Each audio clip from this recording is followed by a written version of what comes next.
All right, so this is super exciting. We're in Carlsbad, California at the Titleist Club Manufacturing Facility. And we've got Stephanie and JJ with us, two incredible guests. We're gonna be talking all things TSR. And Mike, I think we've already experienced quite a bit. Oh yeah. We got to get fit Got to hit it a bunch. We walked to the facility, we got to see them being made. But now we really kind of want to dive in here. So we're going to talk a little bit of tour, we're going to talk a little bit of R&D and things like that. But Stephanie, let's start with you. First, just a brief introduction of what you do here at Titleist, and then we'll talk a little bit about what you've done here with TSR. Well, happy to be here with you, Frank and Mike, and happy to talk about TSR 2 and 3 and 4 and also the fairway woods. And so I am the Director of Metal Wood Development for Titleist Golf Club R&D. What that means is that my team does all of the design and engineering from initial concepts all the way through to production. So these are our children, and we're happy to be here with them. That's very cool. And when you say that, where is the starting point for something like this? Like, how far down the road would something like TSR be when you first start working on it? Well, it's an interesting question because we have a couple of lead-in groups that support us too. So we have a research team and an innovation team that are doing blue sky efforts, looking at new technologies, new materials, and kind of doing initial first effort of testing them. And when those come to us, typically we're about 1.5 to 2 years prior to when this product now comes to market. Wow. And so what we will do is take some of those initially validated materials and also constructions, and we'll go and bring them together into what we think would be a great product based on feedback that we get from JJ, from our fitters, and just really gather all of that and make it into the best performing product that we can. Very cool. And I want to speak to our own fitting in a second, but first with JJ, let's bring you in. So you work with the guys on tour. We had the opportunity to meet you in the tour truck just a couple of weeks ago. But what would be your role when it comes to TSR? Giving unnecessary demands to Stephanie and seeing that can be reached and that they exceed. Are those demands coming from you or from the guys on tour? Both. As all of our tour fitters around the world they have to present this product to a player and find a way to make players that choose Titleist be better. And so when Stephanie comes out with products like TSI, we're like, well, players have a hard time articulating what would make that better. So it's our job to translate that and tell her all the things that are great, and then tell her to don't change a lot of it, but make everything else a lot better. Yeah. And so that's a big part of our role, is whether it's shaping, sound, or saying, hey, how do we get a longer, straighter driver, is how do we keep all the things that are classically Titleist that the better player is demanding, and then get performance through the roof. Wow. And Stephanie, that has to be a challenge too, when you're making a product that has to fit all levels of golfers, from the top, the tour, down to your weekend hackers, so to speak. How do you build that into making something like this? Well, that's part of why it's essential that we have performance choice and why we have different models and different options, because we look at the avid, dedicated golfers and we try to understand what are each of their performance needs. So when you look at the 2-type player, that's that player that really needs all-around forgiveness across the face, but it also generally is kind of a high launch, low spin ball flight that they need out of a driver. When you look at a 3-player, that's a player that has a little more precision in their impact. And so bringing center of gravity adjustability to that player is really a powerful tool for JJ and our best fitters to be able to align CG with impact location, to control dispersion tendencies, just unlocks more speed and opportunity for that player for distance. And then you look at the 4 and we say, well, the 4 is really more of a niche product for us, but there are those players that need ultra low spin. And so being able to have a product that delivers upon that really helps us as well. And then you look at the other extent and that 1 product that we make as well. And that 1 is really targeted towards that player that needs ultra lightweight. So we study and we look at the market, we look at all players. Not all of them are really broadly played on tour. The 1, for example, is not as broadly played on the PGA Tour, but you see some LPGA Tour adoption to that product. But we really try to identify each unique player base need and how do we make the best performing product to open up distance and consistency for that player. And then pairing that with the good fitting is where we really get the dialing in. Yeah. And that really comes down to how do we offer the best customization and tools and adjustability for the player's needs. So you look at our SureFit hosel system, it's still what I consider to be the best in the industry, independent loft and lie adjustment. We like to say it operates like a tour van and a hosel. So your ability to dial in loft for launch and spin and then lie angle for your dispersion tendency and your start direction is really important. It's important on drivers, but it's even more important on those turf interaction golf clubs like fairways and hybrids. And then we also have head weight adjustability. So being able to, dial it up and down really can unlock speed for players too. Yeah. I want to know what the big difference is from TSI, because when we were fitting that, I remember we've been playing it for 2 years now. That's a club that you'd have to pry away from me. Just hitting it so well. And then yesterday getting fit, just seeing the gains that we both got and the dispersion tighten. What was the big difference? Well, that's always the fun and the challenge for us as an engineering group. We're saying, how do we make it better? And every 2 years, it is our objective to make it better. And so when we were looking at the third generation of Titleist Speed project, it is all about the refinement. So looking at aerodynamics, looking at how do we leverage face materials to drive even more face performance and more speed across the face? Can we refine our center of gravity positions to be able to improve trajectory and launch and spin and speed? And then bringing just the best in performance choice and model options too. Yeah. So let's run through these real quick because I see them in front. So let's start at the... Well, let's start with the 4. Yes, let's start with the 4. Do I have the 4 here? Yes, you do. Yeah. Yep. One thing that I thought was really interesting was what you did with the weights and how much you can change that. So tell us a little bit about that. So yeah, when we think about the 4, obviously its first and foremost position is that it needs to be ultra low spin. And so we know that, but in talking with JJ and Liam, who's our DP World Tour manager, they've always asked us, is there a way to make a head that has spin adjustability and more versatility because of that? They wanted to be able to do that outside of just changing loft. Yeah. And so we came back to them and we said, we think the 4 chassis would be a good option to do that in because it's the smallest head. We have the most discretionary mass to play with. And so it allowed us to put in this dual flat weight system, which now essentially when you have a heavyweight Ford, which is how it's configured in its normal configuration, it's going to launch and spin like a TSI 4, but it's faster. When you go and you flip that heavyweight to the back and move the lightweight Ford, now you end up with a product that will launch and spin like a TSR 3. So if you have a player that really lands maybe where a TSR 3 is, too high spins, but they need something not as aggressive as a 4, you now with our flat weight capability, you can dial that in from a launch and spin standpoint for them.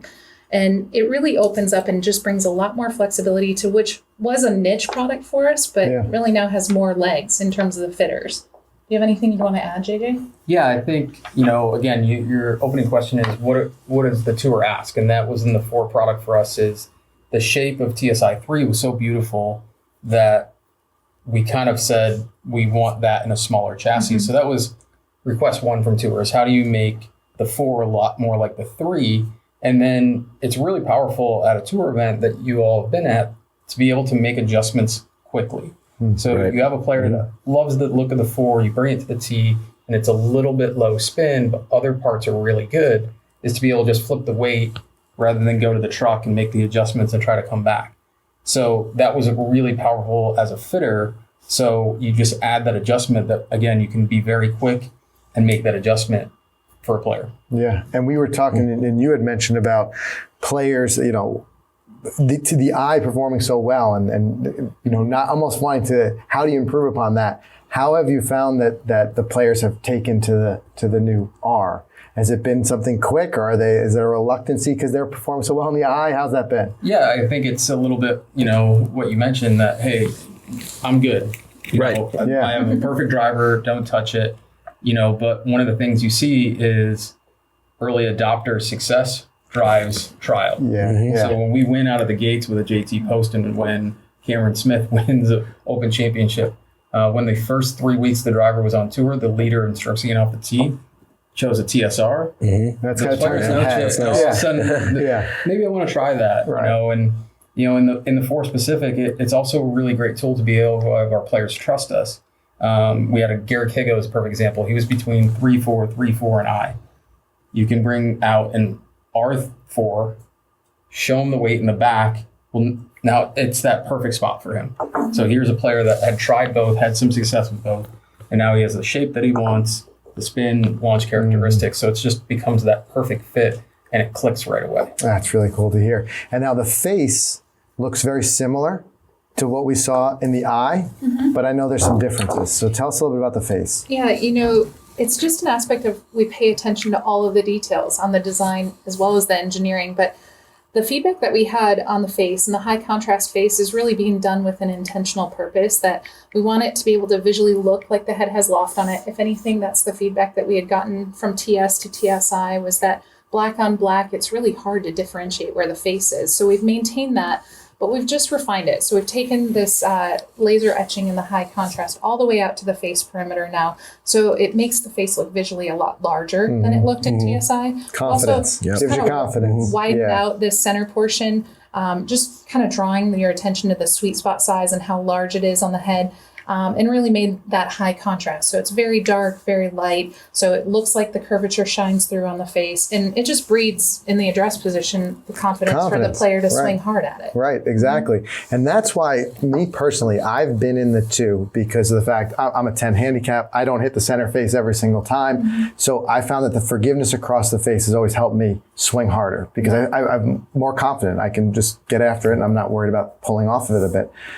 But one thing I did notice, the difference that I found moving to the R in my fitting was my dispersion tightening up, especially my distance dispersion. I hit a couple that were definitely not center face, and I still got the yardage out of it. In fact, working with my fitter, he said I was within 1 yard. He said you could lay a towel out there and they finish at the same distance. So what did you do? What's in there? Want to skip to the 2? Yeah, I want to jump to the 2 because now I need to know how you did that. I need to understand this. You know what? The 2 is probably the most significant changes from the line from I2 to R2. From aerodynamics to center gravity placement, it's an all-around completely different animal in terms of what it does, but it's still our most forgiving product. And I'm glad to hear you saw that as well. Felt it, saw it, everything. Yeah. So aerodynamically speaking, we've refined our crown and sole curvature. That's helping this head move through the air faster. We've also brought a new face insert technology to it that really has expanded the sweet spot size and made it huge. So when you miss it on those off-center hits now, your ball speed retention, as you pointed to, is even better than it was before. And that's part of why you're seeing such great launch and spin stability too, because you pair that incredibly fast face with the inertial properties and the center gravity properties of this head, and you're going to see even more consistency. So when you don't have as much speed drop off, and you already have great launch and spin and stability across the face, now your window in terms of downrange distance, it just closes up. And that's that throw a towel, throw a blanket over it. Exactly. And it's definitely, we talk about speed. I gained 7 miles an hour ball speed. Is a lot of that accounting to those aerodynamics? And I think one thing we learned in our fitting, even just thing I would never think about, was even the hole size here. Like, is that makes that much of a difference as it cuts through the air? Well, the refinements. And so crown curvature and sole curvature, kind of point number 1 is keeping the flow of air connected to that. But even down to the details of really minimalization of our sole industrial design, as well as that hosel hole size, all of those little things add up to tenths of miles an hour that really help players to see more speed. You pair that in combination with the improved face insert design that we have. And then also we've snuck our center gravity a little bit more forward. We know that when players have a little more forward center gravity, not super far forward, but a little more forward, that we also see increased speed out of that. So those 3 elements in combination are really contributing, as well as the great fitting that you receive, towards that 7 miles an hour. Exactly. And I know that's forgiving, but JJ, are we seeing those on tour? Yeah, there's a product out here on the table that we're not going to see on tour from somebody. Interesting. And that's going to be, again, that feedback. The 2 shape was one of our lesser played. And when we saw an opportunity, when Stephanie brought all the speed to the table of, hey, how do we get that even in more players' bag? And that was refining the shape. So there was some feedback in the shaping of the toe and the heel and the overall profile of the head that we thought was an opportunity to still be really big, forgiving, but getting a little bit more classic in some of the shaping. That was going to give us an opportunity to have tour players set it down and go, wow, that looks great. Yeah, and not too unfamiliar. And be a lot of performance, because that's the one thing, Stephanie, her team, years ago when they started down this Titleist Speed project, is, it's always one of these favorite meetings of mine that Stephanie's presenting TS, and Josh Shalgi, VP of Marketing, is sitting there with this notebook, and she listed like 10 things that were improving, and none as a standalone felt huge. And at the end, he's like, wait, does that equal this? And it's her team's ability to find all these little things. Instead of saying one thing changed everything, it really didn't. But if you find a little bit everywhere, then you start seeing it. So when we test prototypes of this, because Stephanie gets us prototypes 2 years in advance of launch that tour players are hitting and providing feedback and gathering data on ball speed, launch, spin, sound, feel, that we saw this as an opportunity. So we've seen almost double the amount of usage on tour from TSI to TSR2. Really? That's pretty incredible. I mean, I understandably why, but yeah. I think a lot of it too, and JJ alluded to this, but we listen to the feedback. And so if anything, TSI3, it's been the most globally dominant tour driver that we've ever made. And the shape has been by and far the best received driver shape that we've ever done. And when we talked about the 2 with the players, and I asked JJ, well, what do you think's holding players back? Because we know that product is necessary for some players. He said, I think a lot of it came down to just the straightness of the top line that we had coming through there. So we took the best elements of our 3 shape, which is the swept toe that we do, and introduced it into this still elongated, larger footprint profile of the 2. So now, as you set this down, it looks visually open, but doesn't play open, which is important because we don't want to go and crank the face angle and then affect the dispersion tendencies for players. We really want to be able to give that look that allows a player to swing really hard through impact without a fear of it going left. And I think that's led to the slight uptick already. You'd be amazed the amount of time Stephanie and I talk about that corner of a golf club. I'm talking hours. We discuss that little corner. And that's there's some key areas when a player looks at a driver that if you ever looked at some prototypes, you would find, why does that look so much different? And it tends to be a couple different areas on the club. So we really ask her team to spend a lot of time in very minute details because the first thing a player notices is at address. Right. You guys saw the TrackMan data, and a tour player is going to do the same, and that's going to drive a conversion decision. But if it starts poorly, right, it's hard to swing hard. It's hard to be confident. It's hard to, we always challenge our players, when you're on the 72nd hole, how is that club going to perform? And so for you all, whether it's a money match and it comes down the last hole, it's a club championship, if you set that club down and you're feeling good before you pull the trigger, it's a heck of a start.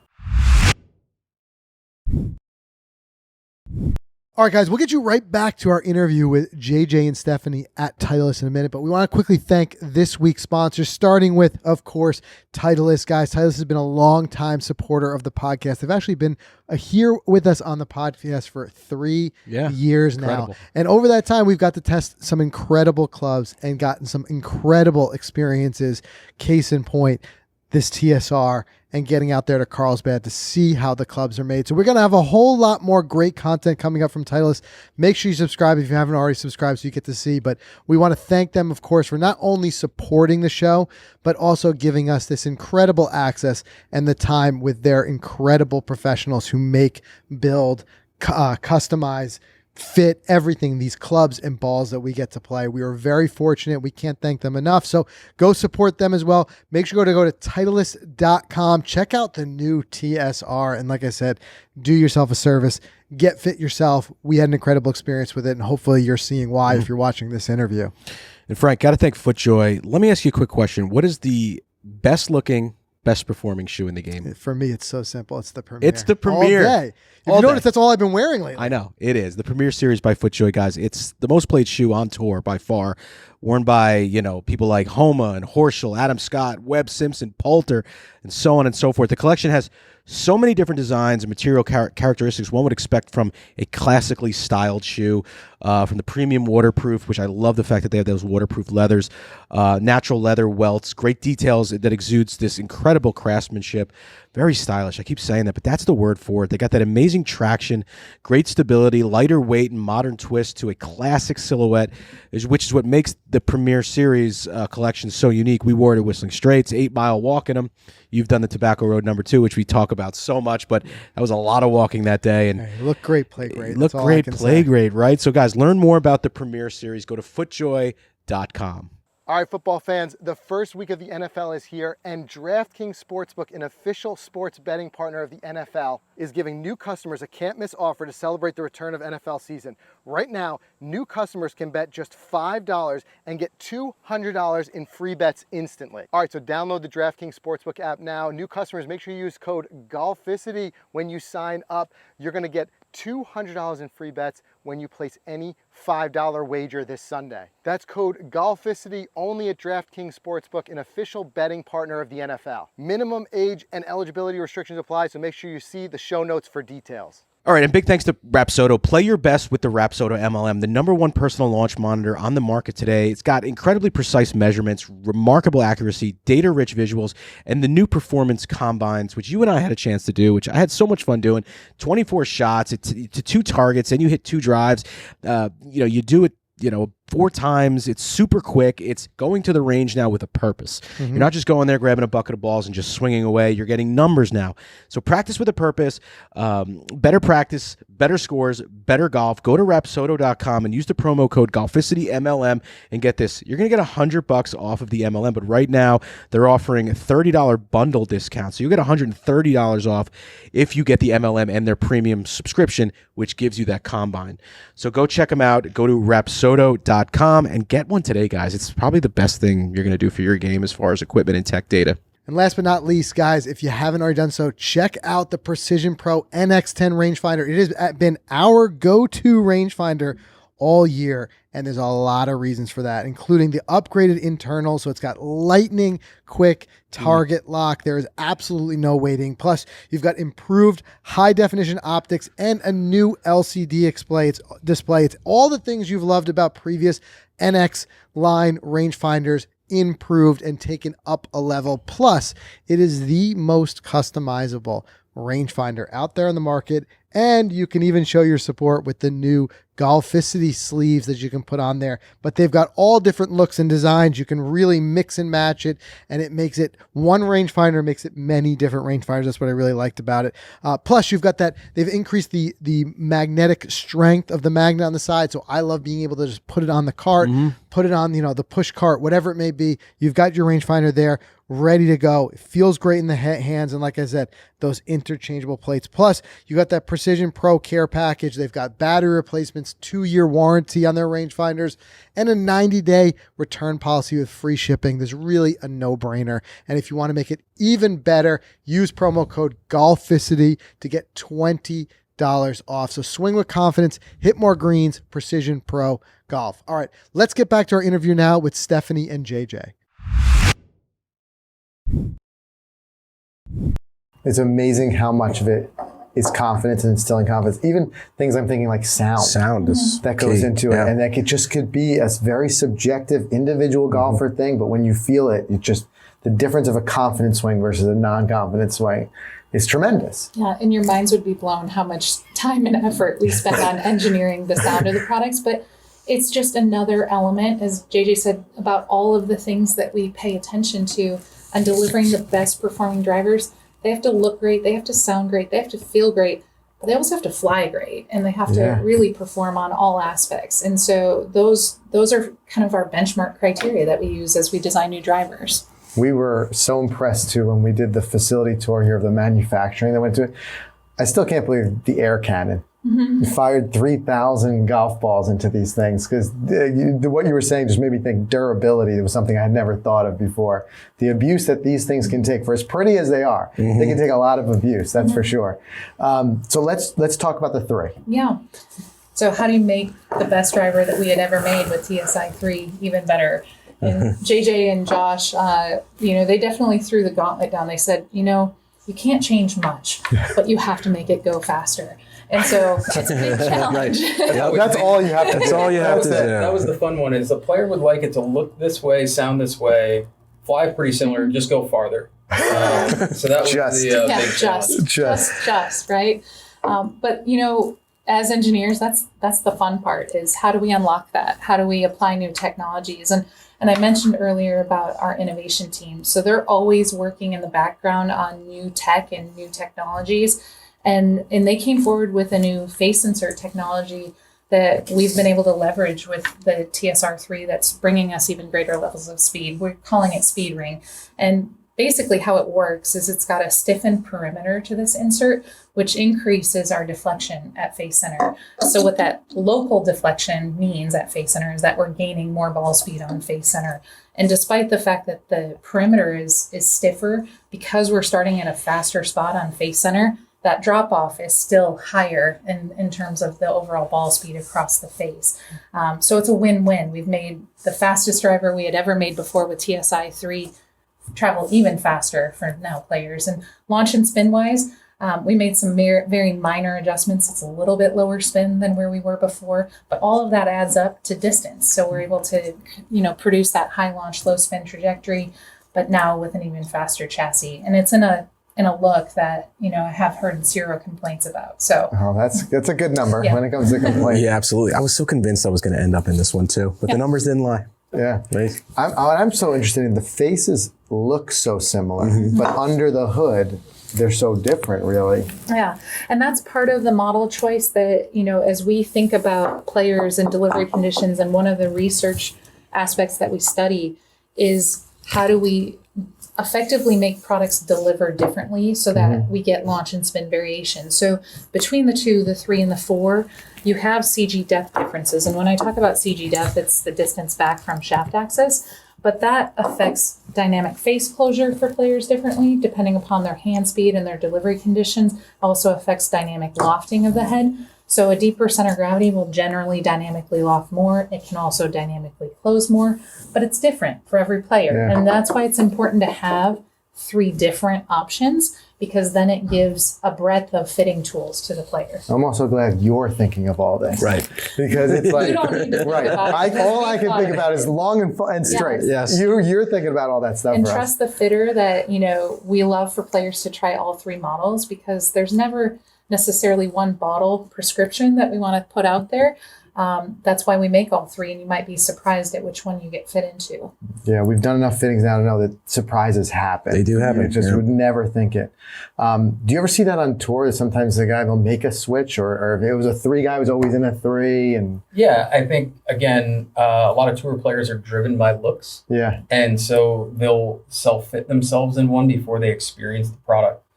We use a lot of statistics to drive our fitting. There's a lot of great data available for professional golfers these days. So we can look at their average launch and spin conditions. We can look at their fairways hit, what their left to right tendencies are, and things like that. But we have so many great tools. When you look at SureFit hosel, when Stephanie and I started doing this, we were bending titanium heads on the truck. So if you wanted flatter, you'd run to the truck, you'd keep the hosel, you'd bend it, and you'd hope the player never wanted it bent back. It's really hard to go backwards. Lots of mess. There was lots of mess. There was lots of breaking. There was lots of lead tape. How do I make the weight go back? All right, move the lead tape back. So when you have a product like a 4, you don't have to do that. You have a player like Cameron Smith. He was looking for a little more accuracy. So the first week he was a TSR 2. Really felt Scottish Open that, again, it was just very stable, kind of what you guys were talking about. Yeah. So a week later, moving to the Open, he felt like the golf course required him to shape it more. So he moved to the 3. So in back-to-back weeks, he played 2 different models because he felt like the 3 model just allowed him to hit different shot shapes. So as much as you just said far and straight, that's not the prescription for everybody. Right. Some players don't want far and straight. They want far and curvature or flyability. So those things will vary depending on the player type. We have a player like CT Pan. CT Pan doesn't really hit a lot of shape. He wants straight. Yeah. And then you look at a Justin Thomas with TSR 3. He hits a lot of shots, low cuts, high draws, mid-flighted cuts, all types of stuff. So that 3 fits really perfect for a player like that. So it just gives us a lot of options on the fitting tee, and it lets us have that performance drive the decision for the player. Yeah, even as you said, week to week driving decision. That's really cool. So moving on to the fairways, what was the biggest goal or challenge that you wanted to solve with the R for the fairways? I think, the biggest change for us on fairways was that we wanted to really redefine flight. And when we listen to players, and even listening to our tour players, if anything, everyone is looking for fairway woods to fly higher. And so the real express design goal, Tom Bennett, who leads the fairway design efforts on our Metal Woods team for me, his focus was on how do I make these fairway woods fly exceptionally high, still be incredibly forgiving, and go far. And so those three variables were really the design impetus for the TSR fairways. Yeah. Well, we got to test those as well. They felt incredible. I was fit into the 2, and so was Same, the 2. I'm coming from the 2, and now again, similarly, it was a club that I loved. I had the TS, and I just wasn't hitting it well. Couldn't get it up in the air. And then the I started to get a little bit more height. Mm-hmm. But with this, I got same club head speed, same swing speed. I got more distance because I got more height out of it. And it was going, we talked about the window, a similar window you would get with the driver and stuff like that. So it's talking about instilling confidence. Instilling a lot of confidence when you can swing a 3-wood and see it get up in the air, especially for a player of our ability. You're everyday weekend players. There's so much technology in these fairway woods is under the hood, similarly to the drivers, where it just doesn't slap you in the face, but we've redistributed mass internally in a pretty drastic fashion, from removing weight up high in the hosel area, removing our active recoil channel, moving our flat weight forward actually allowed us to get our CG to the lowest position we've ever been, which a lower CG in fairway woods means ball goes high. Yeah. Mm-hmm. And so all of that being paired with the fact that we've been able to actually keep our inertias at or higher than where we were before. So not only do they have the lowest CGs, but they're also our most stable line of fairway woods that we've ever made. And we had some fun. We added an extra model to it too. Yeah, the Plus. Yeah. So tell me a little bit about the Plus. Well, the 2 Plus is a bit of a fun one. Maybe I'll let JJ take the lead here, because he came to our team with some feedback. And for the longest time, JJ's been telling us, hey, our fairway woods, in actuality for tour players, they go too far. Yeah. Can you make something that doesn't go as far sometimes for some specific players? Well, he came back to us and he goes, I need one that goes further. Put the script on it. You're I right. said I want to just see what a big fairway wood does. Mm-hmm. And, I think you guys hit it on the head with a confident, inspiring driver. So we had these gorgeous classic shaped 3 woods. Tom started working down, we had challenged him. There's very few players on the planet go, I launched my fairway wood too high. Right. I got that tight lie. I just wish I had something went lower. No, you want that thing to launch high. Tour players are really good at bringing flight down. But we were intrigued by what happens if you get a really big footprint. And so a perfect example of this would be Will Zalatoris. Mm-hmm. And Will Zalatoris hits a fade off the tee. There's a golf course he plays every April that he's had some, decent rounds at, but he's looking for a few shots that go the other direction. And so Will was playing a 16.5 TSI 3 fairway wood. And I showed him this and tried to keep my finger over the 13 and said, I have this really big fairway wood. And he looked at it and he's like, I don't know if I'll hit that high enough. But he was really intrigued by a fast fairway wood that he could make draw bias. So sure fit hosel, you add some loft to it. And the first one, his eyes were not in the right window. The ball's here and his eyes are like, where'd it go? And he was just thinking he was going to take a club that would be in the bag every once in a while. And now he's like, this might be in every week. It's such a weapon to have this high launching, fast 3-wood in the bag, because if you guys didn't hit this launches higher than any 13-degree 3-wood I've ever seen. Yeah, we've had some internal debates about whether or not to leave the loft off the head because it flies that high. And the reason why it flies so high is because of this larger footprint that we have.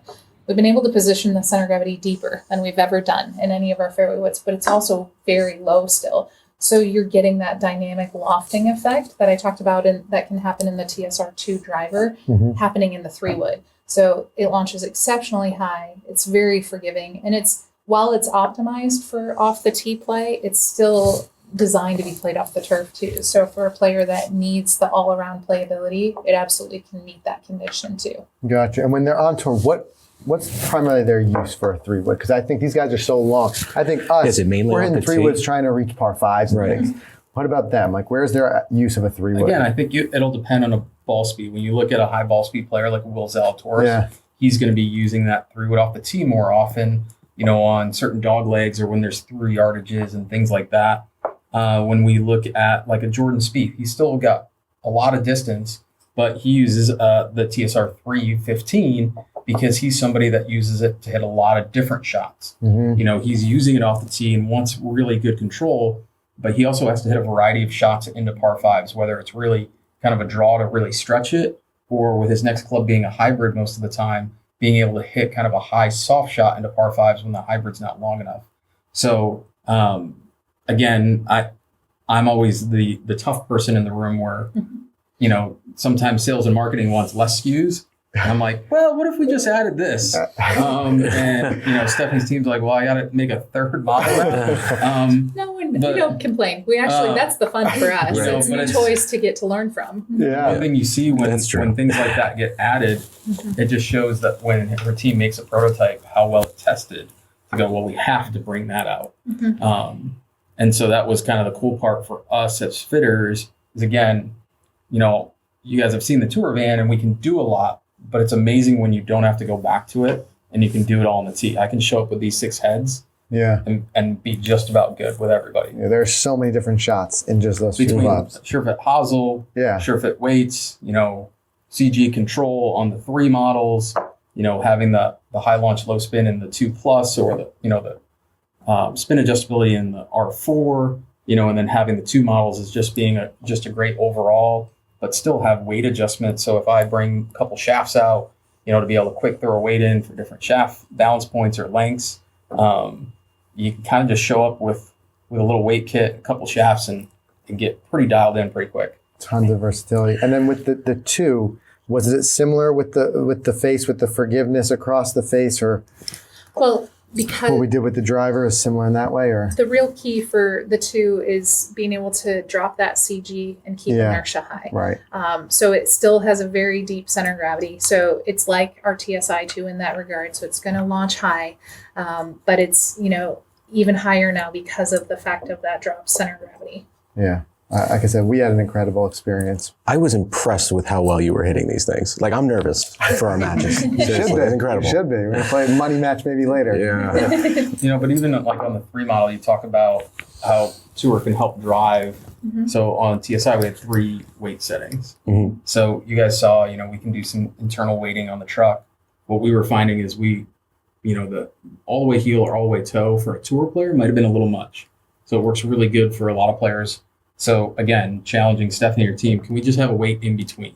So we go from 3 to 5 and say, I want to be able to nudge it off center versus really move it really far.